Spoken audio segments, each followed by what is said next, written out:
keterangan dari Susi yang sepertinya juga menurut hakim makin berubah-berubah. Nah, terkait dengan perubahan-perubahan keterangan yang juga menurut hakim ini merupakan sebuah kebohongan, apakah ini bagian dari sebuah skenario? Kalau memang ini skenario, siapa yang kemudian menyetingnya begitu? Siapa yang bikin skenarionya kepada Susi dan siapa yang diuntungkan kalau Anda melihat?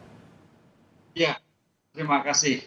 Kalau dilihat dari namanya ini kan berarti kan saksi yang disampaikan oleh penuntut umum Mhm. prinsipnya adalah kesaksian yang acak, yang memberatkan, Ya, gitu Mas. Tapi rupanya ini agak bergeser kan gitu.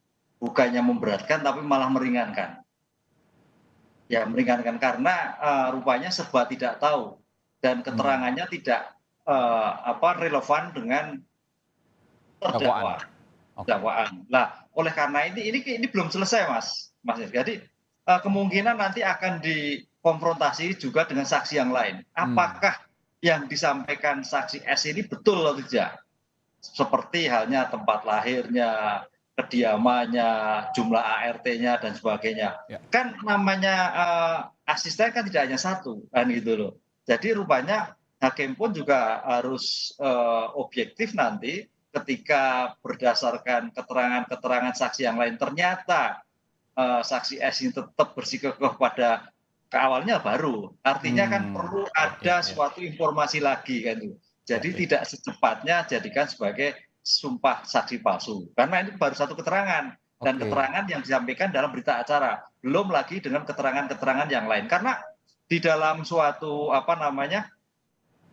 pembuktian itu ada namanya saksi primer dan saksi sekunder, Mas. Saksi primer itu adalah saksi yang melihat mendengar dan melihat mendengar itu, Oke. eee, melihatnya tidak hanya Susi, tapi ada beberapa yang lain, mungkin R, mungkin K, dan sebagainya. Dia kan akan mau cross check, "Oh, Susi itu ternyata tahu, ternyata kamu nggak tahu." Itu baru, kan itu, satu. Kedua, ada juga saksi sekunder. Saksi sekunder itu adalah berita CCTV-nya yang terjadi, yang ada penyitaan oleh digital forensik oleh Barreskrim, menunjukkan sebetulnya sejauh mana keberadaan saksi S tadi, kan itu. Ya. Kalau itu memang tidak relevan dan ternyata ya baru boleh dikatakan sebagai saksi palsu gitu Mas. Jadi mungkin saya kira tidak terlalu cepat gegabah menetapkan saksi palsu sebelum ada keterangan saksi-saksi yang lain yang mendukung kepalsuan Oke. dari saksi Jadi tersebut. ini sepertinya dari hakim, kemudian juga tadi penasihat hukum sedikit menggertak begitu ya dengan menyatakan Iya, pasal 179 terkait dengan kesaksian palsu ya. Karena memang ini baru pertama kali juga Susi memberikan keterangan dan maksud dari gertakan tersebut memang ingin menarik sebuah atau mendorong Susi ini memberikan keterangan yang sebenar-benarnya. Begitu ya? betul. Iya, betul. Iya, karena nilai suatu kesaksian itu adalah tadi ada relevansinya. Hmm. Ada rasionalitasnya, ada hubungannya. Suatu saksi itu tidak berdiri sendiri, ada hubungan sebab akibat, saksi pelengkap, saksi utama dan sebagainya. Lah ini kayaknya belum. Baru cuma saksi S itu agak mungkin gundah atau bagaimana sehingga tidak memberikan keterangan yang lebih sempurna. Tapi dari segi mimiknya kelihatannya oke-oke aja, tidak ada kegundahan gitu loh. Jadi Polos makanya kan begitu ya?